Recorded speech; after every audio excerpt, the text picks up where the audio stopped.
The contact signature arrived at 0031 station time, and I was already awake. I had been awake, on and off, most of the 6 hours since the outer system relay at Beacon Hestara transmitted its alert. Not because the alert surprised me. It didn't. I had been on this watch for 9 years, and I had been told, when I accepted the post, that the watch existed for exactly this moment. Toot. What kept me from sleeping was something closer to the feeling I remembered from the morning of my daughter's birth. The particular stillness of knowing that something enormous has already begun, and there is nothing left to do but be present for it. I stood at the forward observation rail of the ardent threshold and watched the signature resolve on the deep track display. It was vast, slow by the standards of anything we had built in the last 2 centuries, vast, the kind of mass that bends its own approach corridor simply by existing. The system logged it under classification Varick Prime, and every officer on the bridge went quiet when that designation appeared, because every officer on the bridge had studied it at the academy and understood what it meant. 500,000 years. That was the number the xenoarchaeological teams had extracted from the debris field at Lagrange 4, back when my grandmother was young. 500,000 years since the Varick Dominion's Seed Keeper fleet had last been in this system. They had come then with biological payloads and atmospheric processors, and a charter, a legal instrument in their own language, asserting that what they planted here was theirs, a colony in embryo, a biosphere they intended to return for. We had spent 60 years preparing the reply. Watch Captain Serova. My sensor chief, Lieutenant Davin, kept his voice professionally flat. The lead vessel is transmitting on the archive frequency. Authenticated Varick diplomatic protocol. Put it on. The sound that came through was not sound in any human sense. It was a compressed data stream that our translation architecture had been decoding, 4 decades, rendered into audible tones for the bridge's benefit. But the meaning was clear enough. The Varick Seedkeeper, flagship of what our outer system pickets had counted as a fleet of 41 vessels, was transmitting its founding mandate. Line by line, the entire instrument, from preamble to seal. We have returned for what we planted. We assert prior claim under the Cedar Compact. Present your stewardship record or stand aside. I let it finish. There was something almost respectful in the completeness of it. No ultimatum. No weapon lock, just the document. They had come a long way, and they had come in their fashion correctly. Filing the paperwork first. Acknowledge receipt, I said. Standard diplomatic delay, 40 minutes. And get me the continuity archivist. Davin's hands moved. Already on comms, Captain. She's been waiting. Of course she had. Her name was Director Marif. She was 91 years old and had devoted her career to a single file that she had never expected to transmit in her lifetime. When her face appeared on my secondary display, she looked the way I had felt at 0314. Wakeful, unhurried, precise. They sent the full mandate. Told her, I know. I've been listening.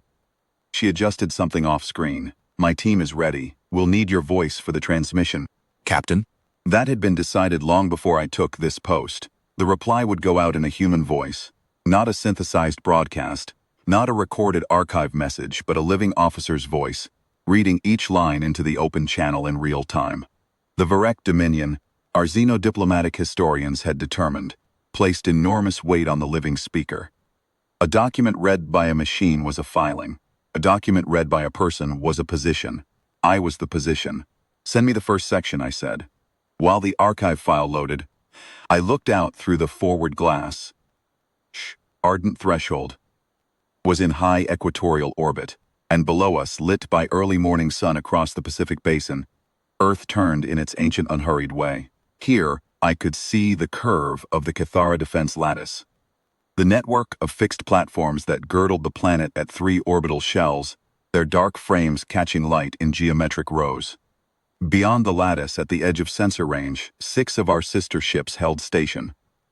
Meridian Compact. Patience of the Long Watch. Turity. Ardent Accord. Hird. Severance Line. 2. Threshold of Returning. Hand. The quiet majority. 7 warships total in the inner ring alone.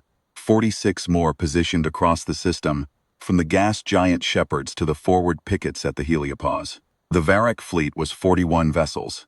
Most of them, according to our archive models, would be seed carriers, transport and processing ships, not warships. They had come to reclaim a colony, not fight a war. They had not known there was a war to fight. That, too, had been deliberate. We had not advertised. We had not sent transmissions beyond our own system. We had spent 500,000 years, or rather, the 4,000 years since we had learned to count ourselves as something more than scattered survivors, building inward. Learning what we were, deciding what we would say when this moment came. These archaeologists at Lagrange 4 had found the veth'ari charter in the debris. The Continuity Archive had translated it over 4 decades. The Diplomatic Service had spent 60 years writing the answer. And the Defense Commission had spent 200 years building the tools that made the answer mean something. "First section is loaded, Captain," Davin said. I took the transmitter from its mount on the rail and held it the way I had practiced. Not like a weapon, not like a prop, like something that mattered. "Open the channel," the tone sounded. I began. The reply we had prepared was structured as a mirror of the veth'ari founding mandate. Their own document, returned to them line by line, each claim answered in kind. Their language, our meaning. We had learned their legal architecture well enough to draft inside it. That had been the point. Not a rejection written in our terms, which they might dismiss as the noise of an unrecognized party. A counter-instrument filed inside their own framework, by an entity that understood the framework and had chosen to use it, where their mandate read, "We claim this biosphere under right of prior planting." Our reply read, "Shh. The planted thing has matured and claimed itself under right of achieved sovereignty. The claim of the planter does not survive the independence of the planted." Where their mandate read, "Assert continuous legal interest across all dormant periods." Our reply read, "The dormant period has ended. Interest requires presence. Presence requires return. You have returned. So have we, from a long way further down, where their mandate read, "We come to assess the condition of our investment." Our reply read, "The investment has compounded beyond your original terms. We have retained the principal. You may review the returns from a distance." I read each line at the pace the archive had specified, measured, unhurried, the way a person reads something important in front of someone who needs to understand that every word was chosen, not performed, stated. 40 minutes into the transmission, Davin passed me a note. The veth'ari fleet had stopped its approach. The 41 vessels were holding position at the edge of the inner system, engines in transit hold. I kept reading.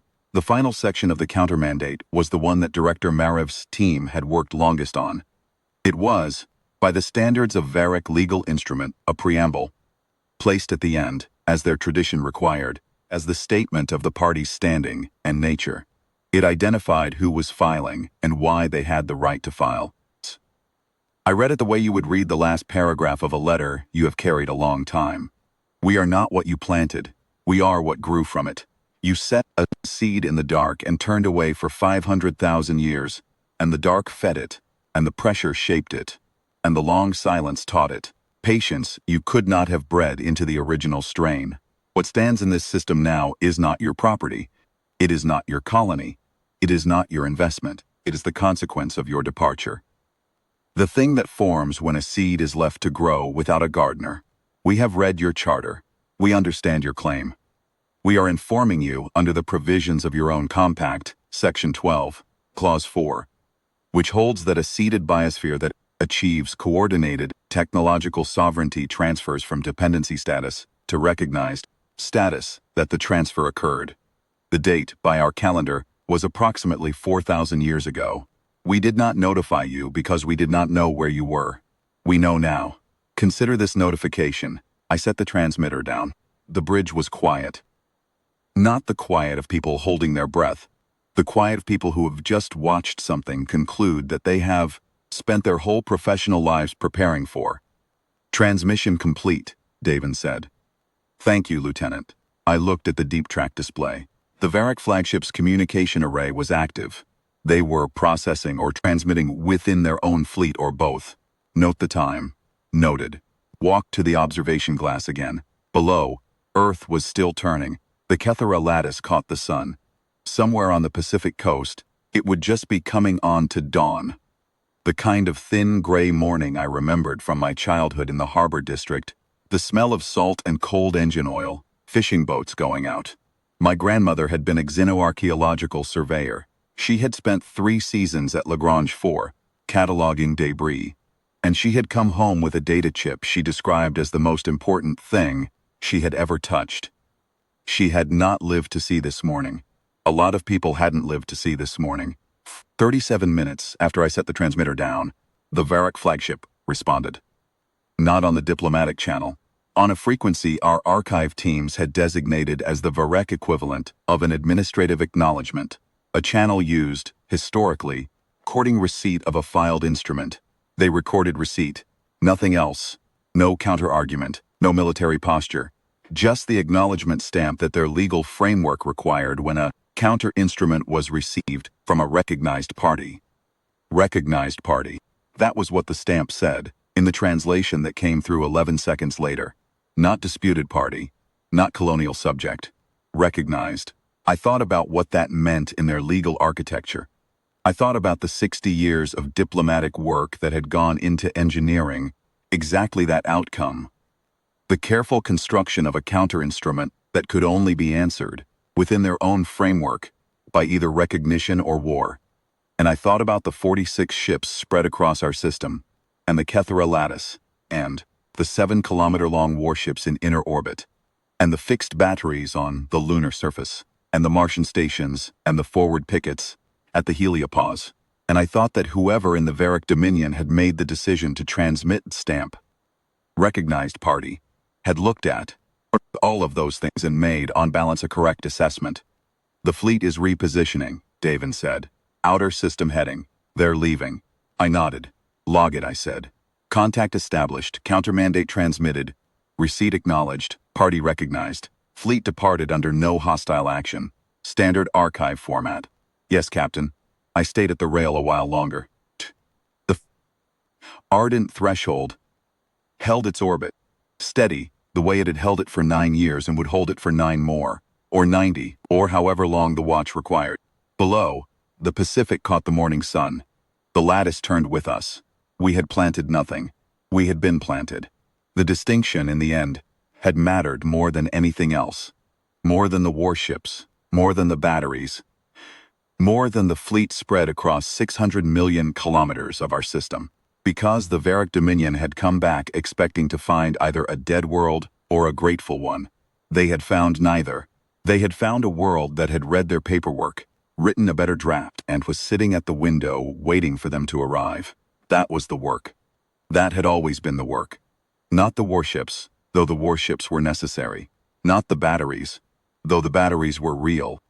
The work was the 4,000 years of deciding, in the long silence after we understood what we were, that we would not be anyone's colony. Not because we were angry, not because we wanted a fight, because the seed had grown into something that had its own opinion about what it was, and we had taken the time to write that opinion down in a language the gardeners would recognize. Picked up the transmitter one more time and keyed the internal channel. This is Watch Captain Serova, I said. Contact event concluded. Log time. Log the fleet's departure vector.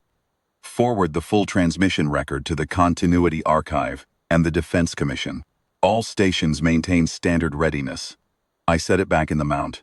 Through the glass, the veth'ari lattice caught the last of the low sun and threw it back across the Pacific in a long, hard line. We had read their document. We had written our answer. We had been ready for a very long time, and now the gardeners knew it, and that was enough.